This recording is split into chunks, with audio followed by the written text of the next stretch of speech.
Hi, everyone. Welcome to our November issue of the Symbiota support group. I'll share my screen and we'll go ahead and get started. Okay, so first, a few announcements. Thanks for being here. Hope you're having a wonderful fall. It doesn't feel like fall where I am, but I'm in California, so a few announcements. So we are holding kind of a campaign. It's more going to be an over email campaign, but there will be office hours meetings for the NANCH portal, which is the North American Network of Small Herbaria. And then there's the Northern Great Plains Herbaria portal. And those are two portals that are part of the SciNet network. And so we are going to be working with those communities as they are available to help mobilize their data, clean their data, and just generally get them whatever help they want or need. So if you know of anyone who might be interested in joining this portal campaign, so they're at an herbarium that is in the Northern Great Plains region, so that it can include Canada and in the North America, or that has a small herbarium in North America, please connect them with us and we'd be happy to have them in our portal campaign. And I will drop this link in the chat for anyone who might be interested. Okay, also we wanted to make sure that everyone knows that Symbiota support group is largely a community discussion and community forum. So if you have anything that you would like discussed, we are happy to take suggestions for topics of Symbiota support group. You can send us ideas.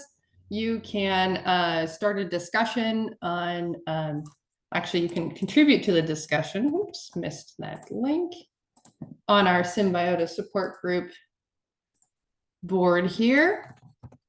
Allison asks, what defines a small herbarium relating to the North American network of small herbaria? There's no like clear cutoff. It's like if you consider yourself a small herbarium, go ahead. It's generally for collections that are perhaps not fitting into one of the other regional categories as well. Or you could just join that portal. It's kind of like a catch-all portal for the SciNet network, which tends to be focused on North America.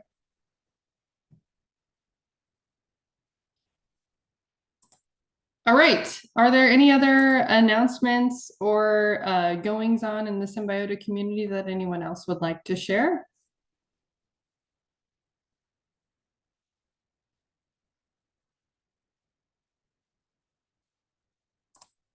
All right, I'll take that as a no.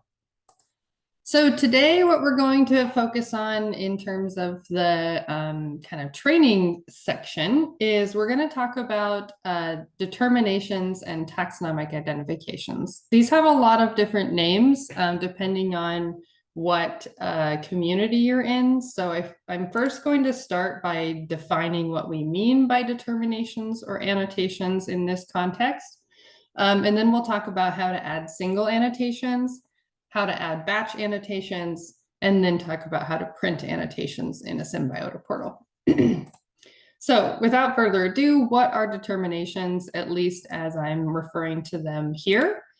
We're talking about annotations, taxonomic identifications. So someone has gone to a specimen. So here's a general specimen record. I'm showing an herbarium specimen record, but this can relate to any other specimen that has a taxonomic identification. And if you zoom into the label, there's an original determination, an original application of a taxon name to that specimen, according to the collector or whoever originally determined it. But then there is another label up here that has a different taxonomic name, and it doesn't always have to be a different taxonomic name. It can just be an affirmation of the previous taxonomic name. But this means that William Weber came in 1946 and identified this specimen to this particular taxon. So what we consider a determination is any application of a taxon name to a specimen. So that includes the original specimen record. That's not usually considered like an added on annotation, but that is a determination. And then this is the top one here is an annotation or determination or an identification added on top. So lots of different names for pretty much the same thing. There is, in kind of the data schema world, some people use the word annotation to mean just like a comment made on a specimen, and it doesn't have to be taxonomic. For the purposes of this talk, whenever I say annotation, I'm going to mean taxonomic annotation, but just know that that other lingo is out there. So you might hear people talking about annotations, and they don't necessarily mean taxonomic annotations. Okay, so the complexity of annotations, or the fact that there are multiple annotations per specimen at times, means that this creates what's called a one-to-many relationship. You have one specimen with potentially many names associated with it. So if you were trying to manage this type of data in a spreadsheet, that would quickly get complicated because then you kind of need like one column for every determination. Well, what if something gets determined 10 times? Then do you need 10 columns for each identification? What if something gets annotated again? You have to add an entirely different column. That gets really complicated. So in a database structure, we link that one specimen with another table that has a list of all of the annotations. So you might have a specimen that has a collector and all sorts of other data, and then that links to another table that has the same specimen ID number, but this is the annotations table, and it might have many different scientific names. This is probably more in depth than you really need to know, but just so you know that this is how Symbiota functions in the background is you have your one specimen table, and then you have a separate table where all the annotations are stored. Okay, so let's talk very practically about how you can apply annotations to your specimen records in the user interface. So I'm just going to pop open a Symbiota portal. And I'll bring up the trusty CCH2 since that's what I generally work in. And so I'm just going to go to my home page here. And you need to be an editor of a collection at this time to make an annotation to a specimen record. And so you would go into your profile, occurrence management, the name of the collection, and then you'll go to, you'll be on your control panel. So if I were just a data editor, I would see this data editor control panel here. And I'm an administrator of this collection, so I also have administrative access. Editors can make both single annotations and batch annotations. So that's one of the few batch processes that an editor can do is add annotations. So if I wanted to add a single determination, then I would just open up a specimen record. Here's my specimen record. And in this case, we don't have an annotation. It's just a single specimen record. If it had an annotation, there would be some other taxonomic name listed on it somewhere. But say I came in and I was going to print an annotation label for this. I decided that it was some other Abronia. Then I would go into this determination history here, and you can see the current determination is listed here. This is by the collector ostensibly, but we don't know that for sure. So by default, it has been made unknown. If I wanted to add a determination, I click this green plus sign. I enter whatever I think what it's going to be. Apparently that's the only, there we go, parviflora, let's say. And the determinations tools do link to the taxonomic thesaurus. So you can enter in the taxonomic name, and then when you press tab, then it will automatically fill the author and the family. You don't see the family listed here, but it is connecting the family to the record. And Frank, I see your question and I'll get to you in one moment. You'll see that 3 of these fields are kind of yellow highlighted, and that means that these are the required fields. You need to enter a scientific name, determiner, and date for every annotation that is made. And if you don't know, you can follow kind of the standard protocol here where it's unknown and SD. SD, I think, stands for sans datum, which is Latin for without a date. So let's say that I'm the determiner and I determine this today. You can say, I'll make this the current determination. By default, if this date that you enter is after the date that is in the previous determination, this will automatically be checked. Otherwise, it will not automatically be checked.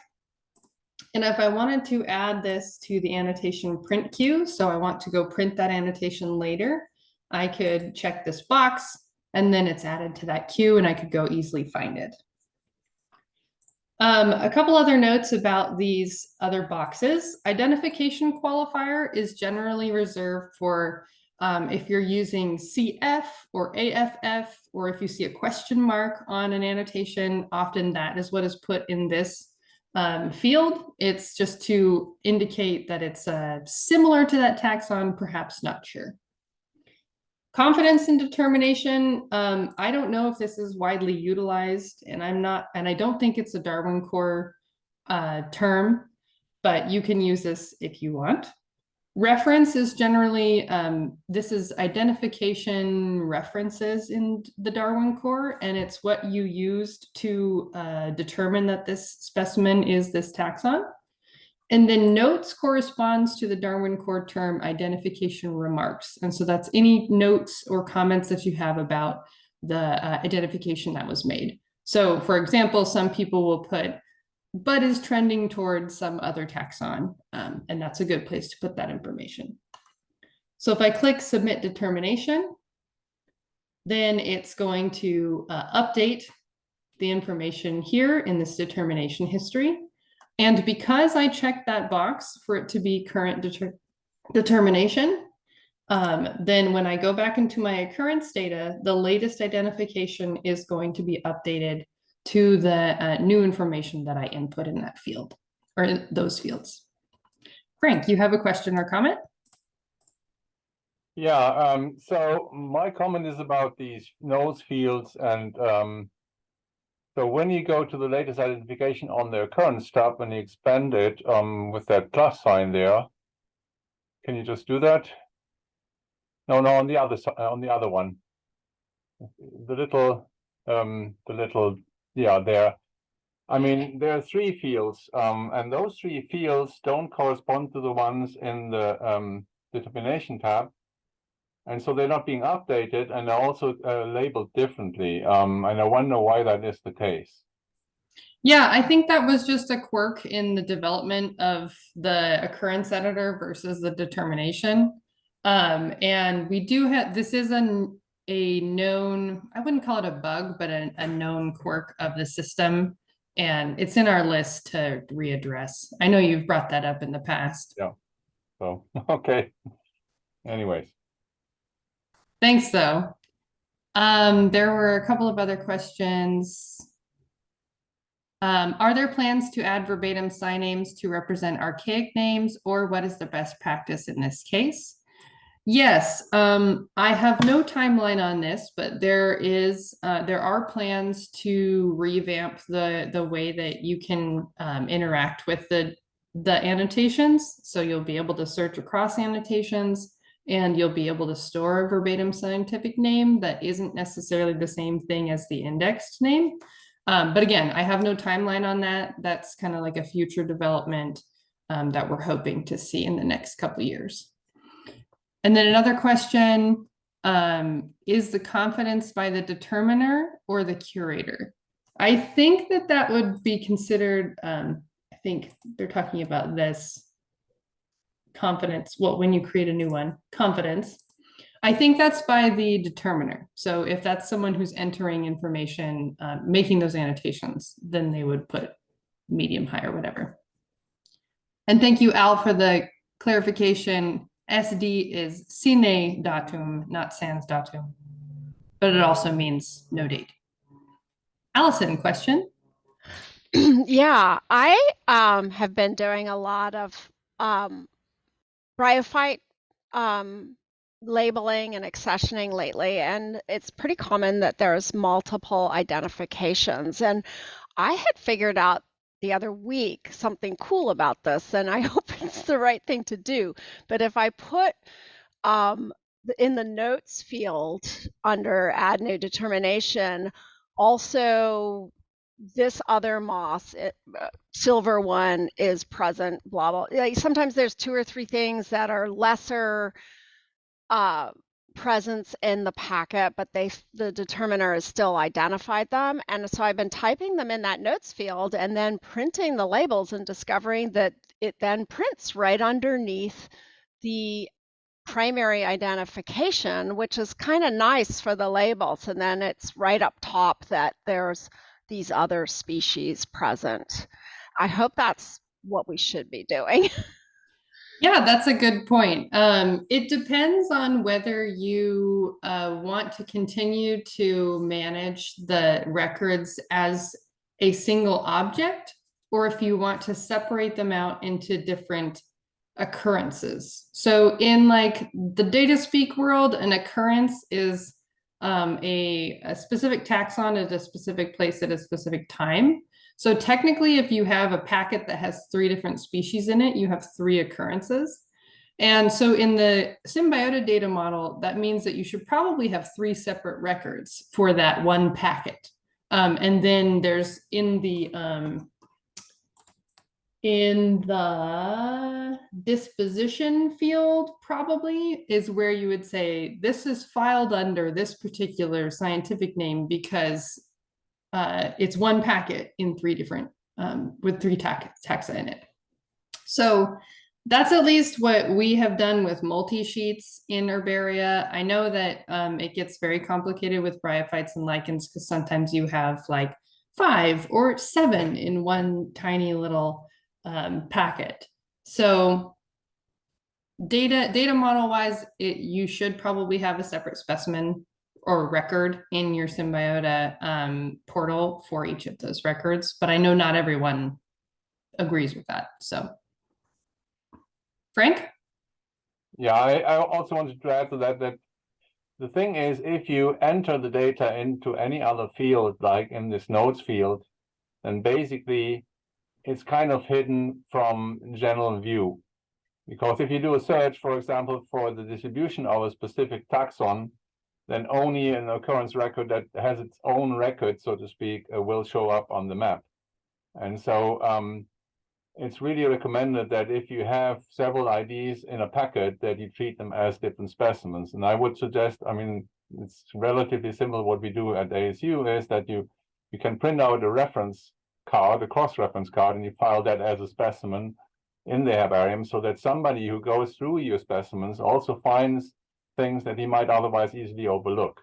So you have, say, an expert visiting on cladonia, and among those cladonia, they're filed in some other place, then that specimen will not be re-examined unless it shows up as its own record. So that was just my comment. Yeah, that's a very good point. It's important for data accessibility and searchability afterwards if you can do that. That's not to say, Allison, that you can't continue to put those nicely into that single annotation label, but you might consider also having separate records in your collection. Gary, you have oh, sorry, go ahead, Ed. Actually, on this subject, I'm continuing on this subject. Another alternative is to add that taxon name as an association. And then that way it's listed as an associated taxon. And at some point that will be searchable. But if you do it within the resource tab, I mean, you could put it in the associated taxa. So that is another way. And then that is published to Darwin Core. So that's, I mean, that's a convenient way, but also in the resource tab, If you enter it that way, that's another way. And we're going to have it where the associations through the resource tab are searchable within the interface as an optional search. Yeah, though currently you will not be able to find that, and it is harder to find in the Darwin core. Like if you were pushing the data to GBIF, like GBIF doesn't search across associated taxa fields, for example. Yeah, but if you add it as an association, it will automatically be put in the associated taxa field when it's pushed to Darwin core. So. Yeah. Gary? Actually, Ed just answered my question because I was going to point out that I too note associations as a taxa within a given specimen. Yeah, that's a tricky thing about like associated taxa and associated occurrences is that, well, associated taxa can kind of be associated occurrences, but they are just observations of an occurrence, not an actual specimen. But sometimes they are an actual specimen if you collected them all at once. So it's, yeah. Right, and if you have enough material, you can split them and then you can make the associations as separate specimens. I've done that as well. Yeah, that is ideal. It's extra work to do all that stuff. That's the hard part. And then if someone has a collection and they don't have enough personnel, sometimes the only practical thing to do at that time is to just make reference to it. But separating them is great. Yeah, that's all cool. Great. Thanks, everybody. Yeah, thanks for the comment, Allison. Chilla? I think yeah, I just say your name. Is that how you say your yes. name? Okay. It is. It's hard since it's written CS in Hungarian is pronounced CH. Okay, that clarifies. Yeah, but yeah, reading it is always hard. Yeah, I just wanted to point out, I mean, to the group, because I had emailed you earlier this summer, because Avery and I had been working on writing up instructions for students at the herbaria. And we realized that the taxon remarks are associated to the occurrence and not to the individual determination. So if someone writes taxon remarks, it's best to put it into the ID remarks, the notes, because as soon as the determination changes, the taxon remarks will stay and they might not apply to the current determination. Yeah, that's a good point. Like sometimes the taxon remarks are associated with, or they're like on the original label. And I think generally those are considered like common names and such, but they do get disassociated because the data model puts the taxon remarks actually in the like the specimen table rather than into the annotation table. So that's probably something that needs to be changed in the future, but that's a good thing to be aware of. That was basically my comment. So that was the problem with these fields not being updated when you make these annotations. So. Yeah, for taxon remarks, that is completely decoupled from the annotations pretty much, but identification remarks and such still stays in the same table. Rose asks, is there a way to add the family of a specimen to an annotation label when you print it? We'll talk about printing in a little bit later, but I think the answer to your question is currently no, Rose. And James makes a comment that they in the Oregon Flora portal noticed the disassociation of taxon remarks from the annotation as well, and they have disabled the taxon remarks field in their portal at least. Okay, any other questions before I move on? Yeah, I had a question. Okay. I have been doing a lot of updated of the names of my collection because they were very old. But I didn't have that as notation or as a associate taxa. There is a way I can retain the old name anyway or not? Or I already lost the original name? So did you remove the name from? I went to the taxonomic tool and replaced the old name for the new one. Oh, I see. Yeah, so I think what you're explaining is you use the taxonomic cleaning tool. Yeah. to actually change the name from one to another, Mhm. kind of, yeah, kind of in batch, because you have all the ones with a certain name you're changing to another name. What you'll find is that that's not a recommended way to change the names to like to make a nomenclatural adjustment. You'll want to use the annotation tools for that, because of the reason that you're talking about, where it will retain that old annotation or that old taxonomic identification. The way that you did it, you still have access to the old taxonomic name, but it's stored as an edit instead of an annotation. So what you could do is, in your collection, you go into review, verify occurrence edits. And this is the table that lists all of the edits that have been made to specimens in your collection. And if you search on just the scientific name field,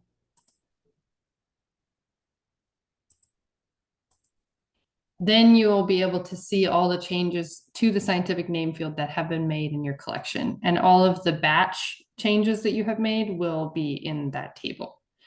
So if you wanted to revert that and then make the changes at an annotation level instead, you could do that. But I don't know if I have a really straightforward or fast solution for you there.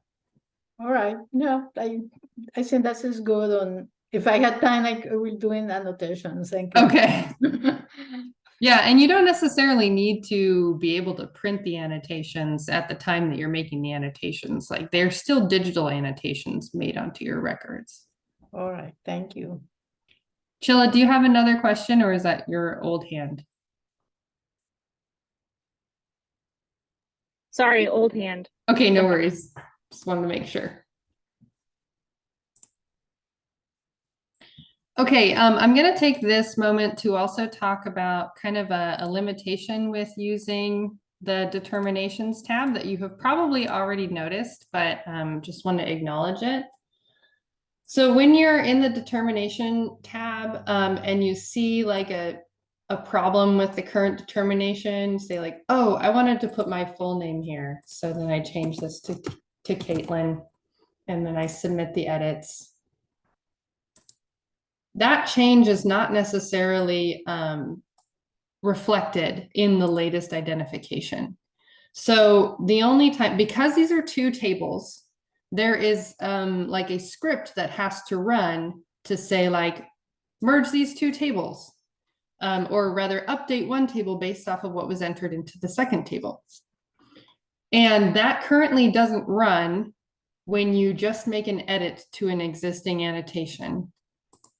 That won't show up in the latest identification.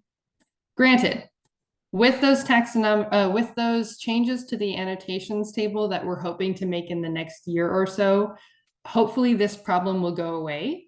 But right now, you got to make sure that if you make an edit in the determination history tab, you will probably need to make that same edit in the latest identification area in the occurrence data tab too.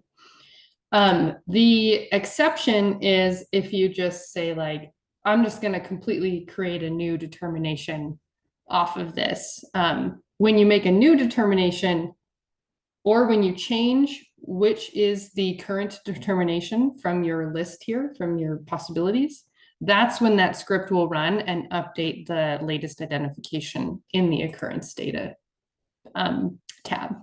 So I know people have run into that and it's kind of frustrating. And so that's why we want to make sure that you know ahead of time that you might have to make that change in two places if you're doing this one by one. So just be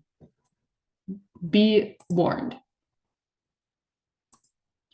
Okay, let's talk about batch annotations. So there is a handy dandy batch annotation tool. And before we move on, I'm going to delete this determination that I created. There we go.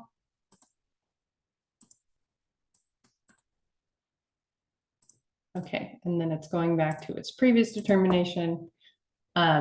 Oh, so I guess that means that deleting is also a time when it will update that determination. Okay, if I go back to my collection management here, then the data editor has access to the batch determinations tool. which is right here, about the fifth bullet. And an important thing to note is that when you're using the batch annotations tool, you can only batch annotate to one taxon at a time. And I'll show you what this looks like. So let's say that I have just these 3 specimens. And I'm going to separate them by commas.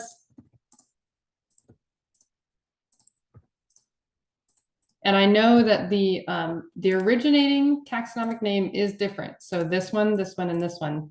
Aves bracteata is both of these specimens, but this first specimen is not Aves bracteata. But I can still include them all in the batch that I'm going to put a new annotation on. So you can take multiple different taxa and turn them into one taxon. But what you cannot do is take multiple different taxa and turn them into multiple other different taxa at the same time. So you can just do one type of annotation at a time. So let's add these catalog numbers to the list. Then I can review them and make sure that these are indeed the specimens that I want to add. And let's say that I just want to change them all to Aves alba. I could put my name. I could put my identification date. Note that this identification date, or in Darwin Core, it's known as date identified, does not necessarily need to be in year, month, day format, but it is highly recommended that it is in year, month, day format if you can. So what's going to happen is if I clicked add new determinations, then this new name would be applied, as well as all of these metadata fields would be applied to all 3 of these specimens. So suddenly they would all 3 be Aves alba and these identification information. And if I wanted to, I could also add them to the annotation print queue. So that would mean that I could go print them later. And this would, by keeping this annotation type as an identification adjustment or verification, that means that this is considered someone went and looked at those specimens and re-identified them. But a nomenclatural adjustment is a possibility, and that generally means that the herbarium or the collection went in and said, oh, these are all an old name, they all need to be updated to a new name. But we didn't look at each individual specimen to confirm that they were a certain taxonomic name. So that's considered a nomenclatural adjustment, just based off of updates in taxonomy, not necessarily identification of the individual specimens. And you can still annotate those, or still print those to the annotation queue. Okay, other questions? Allison, did you say that when the determination table relinking is estimated to happen? I think you're saying the updates to the taxonomic. Are you saying the changes to the data that are going to allow you to search through annotations? Is that what you mean, Allison? Right, and you had mentioned that we should enter in both the main table and the determinations table. Right, yeah. We have, no, go ahead. I'm just curious how long we should expect. Yeah, we have no timeline on that, and we keep on getting new things to develop in the meantime. So we're hoping in the next year or so, but I really don't have a timeline. Okay, that's fine. Blanca asks, is there a way to update the data in the debt history tab with the data in the latest identification area of the first tab, at least on the back end? To update the data in the determination history tab with the data in the latest identification area of the first tab. I am not sure I understand your question, Blanca. Do you think you could explain it? What I mean is, when I review the work that my work study students do, I have that main first table open that has all the locations and all the other things. And when I make an edit on the current identification of the collector or the date or something, I save go on, and I don't really go and do the same edit in the determination history tab. Is there a way to do those, to bring those edits somehow, or I'm going to be losing them clearly, and it's a lot of data. It would be really great if this would synchronize and update the current determination, right? Because that's what it is. We could probably run some sort of script. If you've already done this and you're like, oh shoot, I think we're going to lose a lot of work that we already did. We could run a script that compares what you have in the annotations table versus what you have in the specimen table, and make sure that if there are any changes, we could run them by you and make sure that they're updated in both places. But it is a good idea to prevent that in the first place, to enter it in both places. But of course, if you didn't know, then you didn't know. Thank you, Katie. So feel free to send us an email to help@symbiota.org to remind us and give us some more specifics about what you'd like us to do. Thank you. No problem. Umberto? Yes. Well, we use an entomological collection to put the month with acronym of the month, not use a number. Why? Because, well, it's easy to see what is the month and what is the date. My question is, if we use this kind of system in the program, it will be recognized, or will be easy to know that, or it could be generate some confusion. Yeah, good question. When you're adding the identified date into that date field, you can do it verbatim or whatever format you want it to be. So you can put the name of the month. You can't do that in the event date field in like the occurrence data tab, because it requires it to be year, month, day. In association with Darwin Core standards, but there is also a verbatim date field. So if you wanted to just double clarify, you can put that in the verbatim field. And if I understand good, you recommend me to use this kind of procedure in verbatim date. That would be my recommendation. Yeah. It's more useful in that. Okay, because we are putting a lot of information in well, dates, and we have a lot of things to put. But this system is very useful for us because our collection is visited a lot for foreign researchers, and in Latin America we use the date, the month, and the year.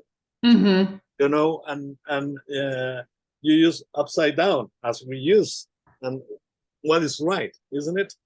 Yeah. Well, and then in the United States we do like month and then day and then year, and it's confusing. So the year, month, day is a Darwin Core standard, and I don't actually know where that comes from. It might come from like ISO standards, like the International Standards Organization. So that's what we recommend being used in the event date field to be compliant with Darwin Core. Okay. It's actually MySQL standard, and that's what the data is stored in this case. There you go. Yeah. So. Yeah. But we do have, within the occurrence record, there is verbatim date and the actual date. And the actual date is used when someone's querying like within a range. It actually has be a MySQL database date value. But the verbatim could be whatever you want. So hopefully they correspond, to a certain degree. As far as determinations go, it's difficult because sometimes the older determinations, it might just say summer 1936, or a lot of times they don't have the day or even the month. It might just have to be the year, and in that case, that's why we have just verbatim date within the determinations. But we do have an actual date, and we're gonna have that displayed when we revamp that whole thing, where there's actually two things, a verbatim date and also a translated date. And this will allow us to do searches based on the determinations according to an actual date value. So. Thanks, Ed.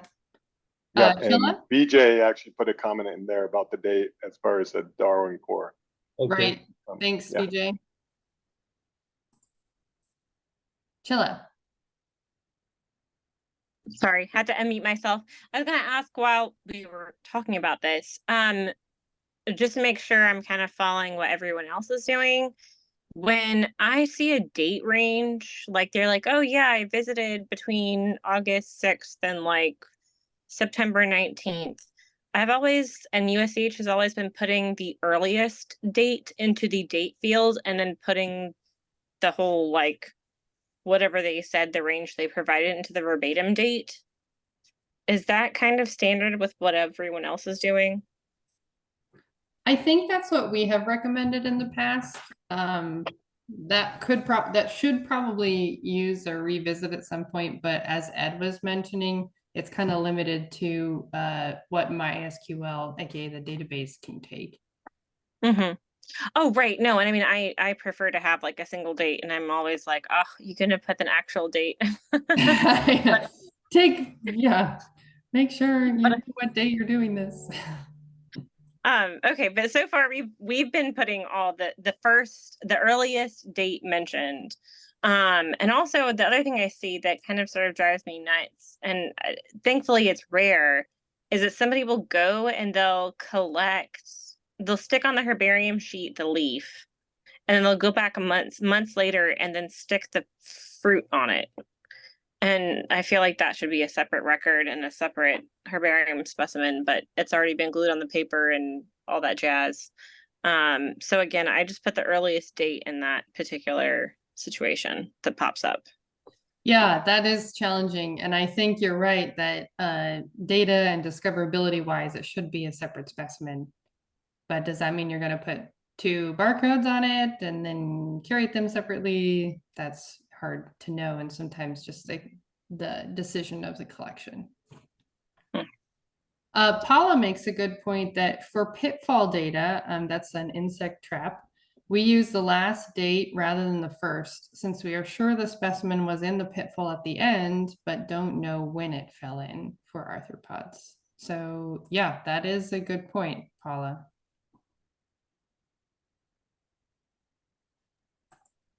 So as far as the date goes for the occurrences, there's actually a beginning date and ending date in the database.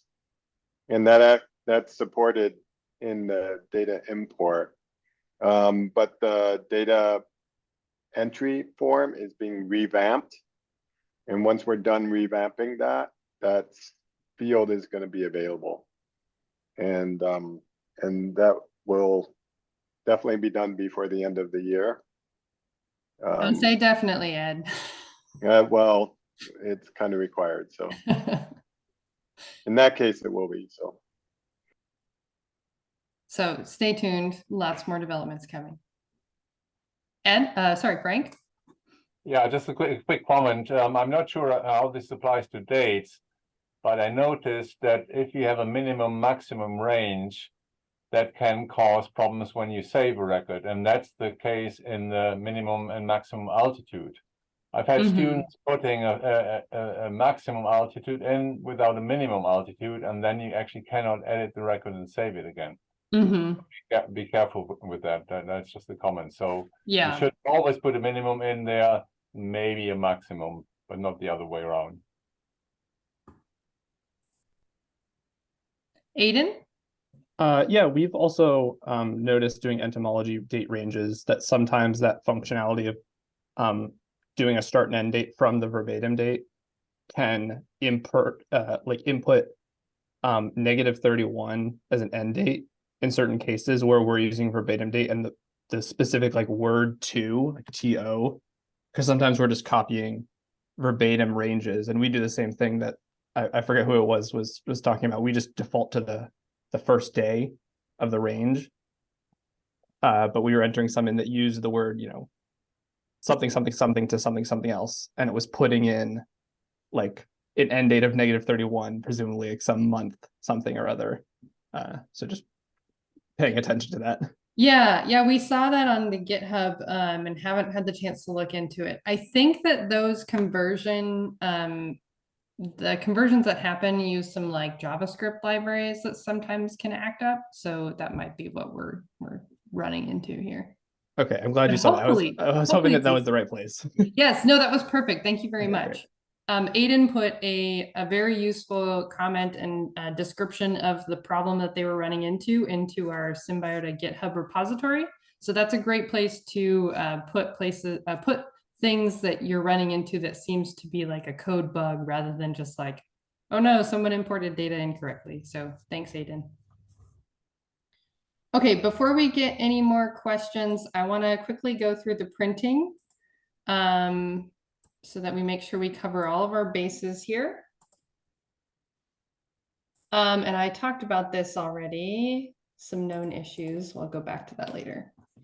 Oh, we're just going to printing. Okay, printing annotations. Let's bring up my CCH2 again. Okay, so back in collection management, if you go to one below print specimen labels, it says print annotations labels. And I open this up. Then it's going to show me the queue of annotations that have been added. So you can't necessarily do any searching here. You need to have added those labels to the queue either through the singular or the batch determinations tools. But once they're here, then you could select any number of them to print. And then you can use some relatively simplistic printing tools to print those annotations. So there are a couple of options here. You can decide to print species authors for infra-specific taxa. So I'll show you what that looks like if I just print in browser with it. Then you can see Arctostaphylos hookeri, G. Don, subspecies hookeri. But if I uncheck that, I guess it does the same thing at the moment. In theory, then you would not see this G. Don in the middle. You can print catalog numbers on it so that you can make sure you're putting it on the correct specimen, which is important. And then also this checkbox here that says remove selected annotations from queue. That means that as soon as you click this button and print, then it's going to remove those because it will have assumed that you have printed it. You can adjust some other things. You can adjust the border width, the rows per page, depending on how big or small you want your annotations to be, the spacing between the labels. You can add a footer, and I believe once you add a footer here, it kind of stays between the times that you use the annotation printing tool, so that's handy. And you can add a header as well. And to answer Rose's question before, again, you currently can't put a family name on the annotation label. You can also export to a Word doc. So let's just do a quick export here. And then it will look like in a moment, when my computer wakes up, it will look like this, and you can adjust it from here if you want to.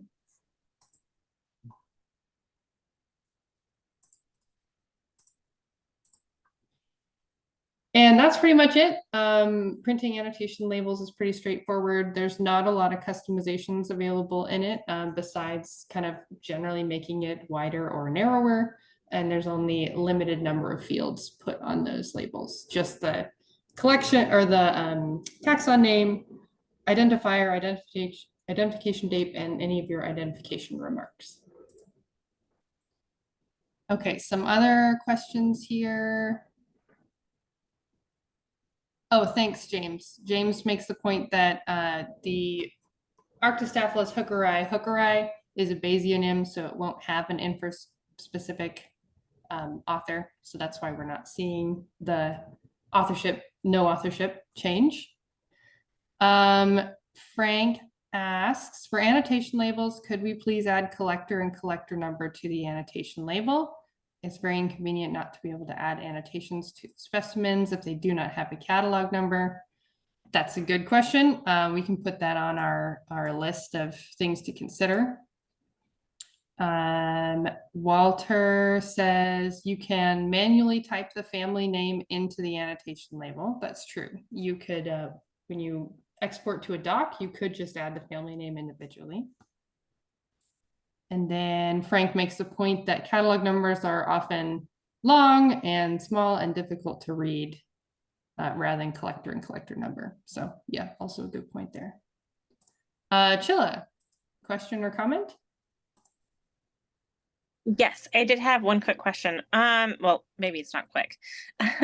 Is there a way for an admin of a portal to batch add annotations that are different? Because I actually have like 3 or 4 people who are working not necessarily just on portals that I have admin to, they're just manually examining the specimen and putting it into I've recreated the Cernak fields because they can't edit them in a database that I made, but I can export it and send it to the curators.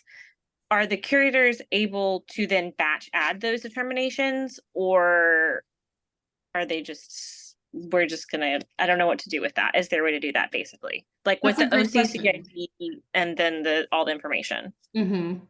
Currently, no, there's not a way to batch add determinations, but we wanted to take this time, and we don't have tons of time, but we can take more comments later via email and via Symbiota discussions. But we do want to know what the community might want to do with a batch add determination tool, because the current batch annotations tool works pretty well for creating new annotations that are new current determinations. But if you think about it, trying to upload a spreadsheet of determinations and tell the database which one is going to be the most up-to-date one and versus what's going to happen to the not up-to-date one, that's a little bit more complicated. But we do know that many people have been asking for some way to batch add determinations, either old or new. So it sounds like you have a good use case that I can take note of, that you have people who are making annotations to specimens, and you would want a way to be able to batch change all of those scientific names and create annotations and such to specimens that have different names, and you want them all to be the current determination. Is that correct? Yeah. Okay, cool. That's good to know. Frank, you have a comment? Yeah, I also wanted to mention, I mean, I'm not quite sure that you emphasize this much when you printed out these annotation labels. I think it's very useful. There's a little checkbox to clear the queue of annotations at the end. And one way how we've been doing this is because I mean, if you're not printing those annotation level into a document, into a Word document, and then you want to go through there and mark them all again, that can be a hassle. So or what we usually do is we print out the annotation labels first, and then the second time we check that check mark to clear the annotation queue, and then print them again in a in a browser window, and that clears the annotation queue. And thereby, if you make a mistake clearing it first, then you have to go back and have to remark every single specimen that you wanted to annotate. So it's more convenient actually to first print and then check this again and then clear the annotation queue the second time, basically. Yeah, great point. Just to show what you're talking about, if I wanted to print all these 4 and then I checked this remove selected annotations from queue and then I clicked print in browser, then all 5 of these would disappear from the queue as soon as I clicked print in browser. And then maybe I go, oh shoot, I actually wanted to make some adjustment, or this is the wrong name or something. And then if I just exited out of the print in browser and went back and looked in my queue, these 5 would be gone. And so then I would have to go to the individual specimen records and find them again. That would be a little annoying. So the recommendation that Frank is making is the first time you print them, don't remove them from the queue immediately. Print them, make sure that they're all lined up in what you want them to be. And then you can go and select those again, and then just do a quick click, click, and remove them that way.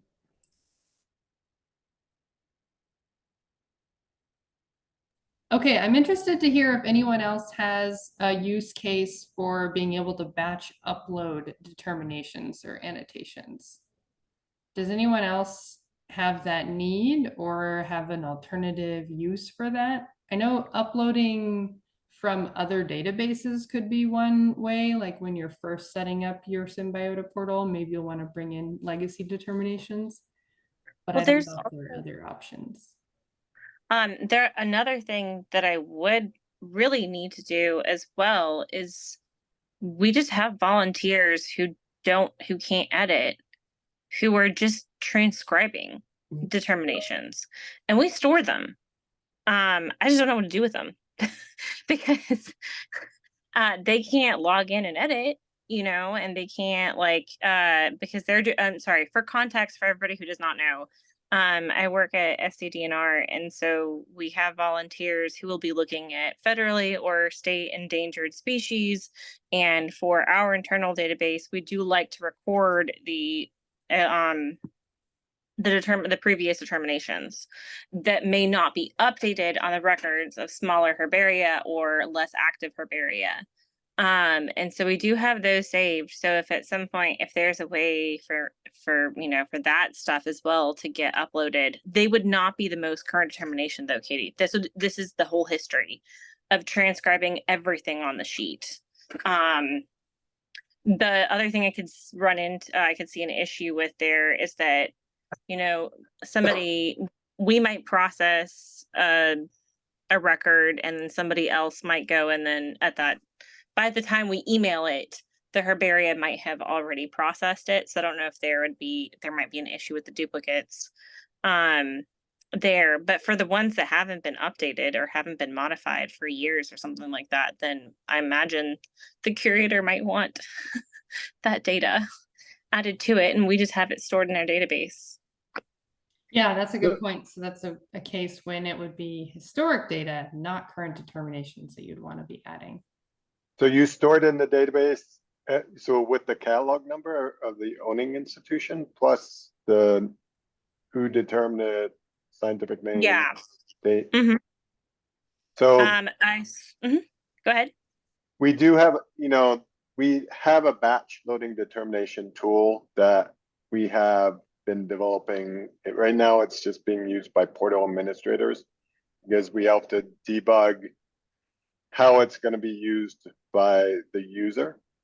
So in those situations, I mean, we could assist with batch uploading those, but we have to do that in conjunction with the curators, of course, of the owning institution. But, getting that information into the database, I think is really important, past determinations. And all those are going to be searchable in the near future, and they get pushed to GBIF and stuff like that. So. Okay.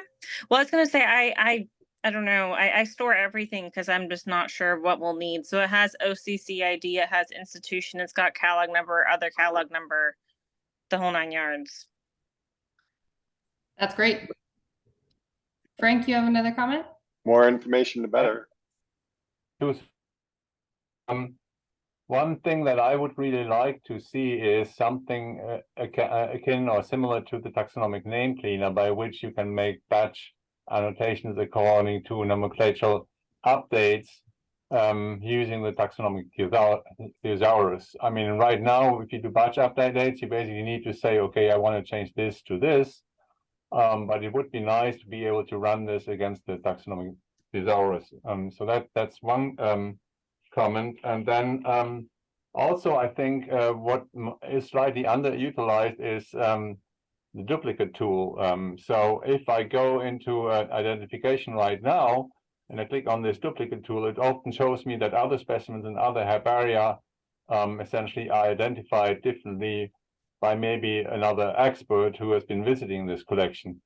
And so it would be cool if I could harvest this and use this essentially to update the annotations, and maybe even in a really clever way, if somebody in my collection annotates a specimen to something else, that other collections get notified about these changes. So that's two things that I think would be nice additions.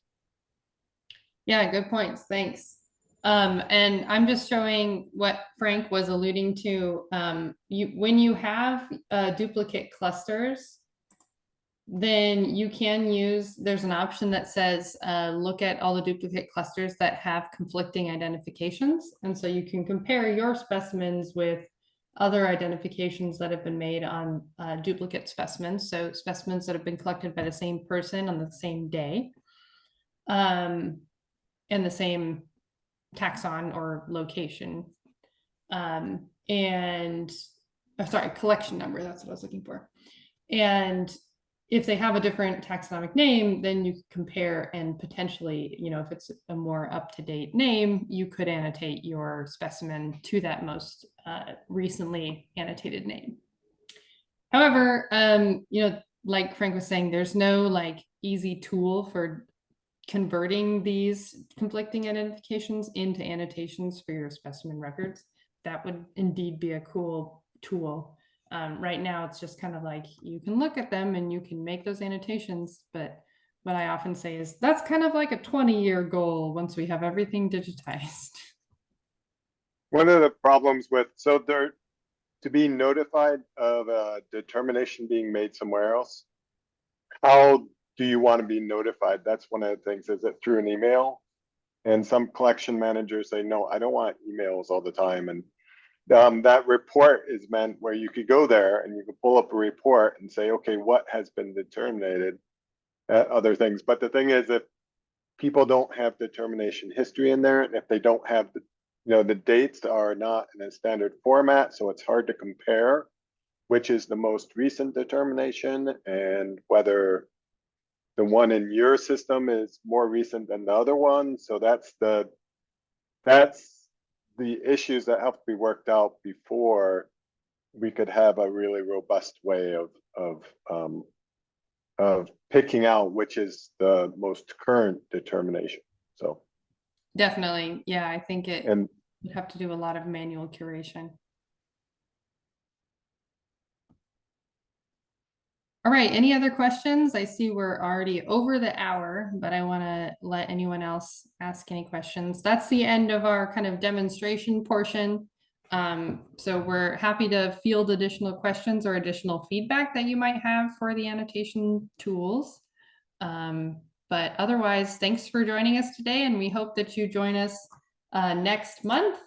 I believe it will be, it will be the first Monday of December, which is going to be the 4th, and we're taking recommendations or suggestions for topics if you have anything.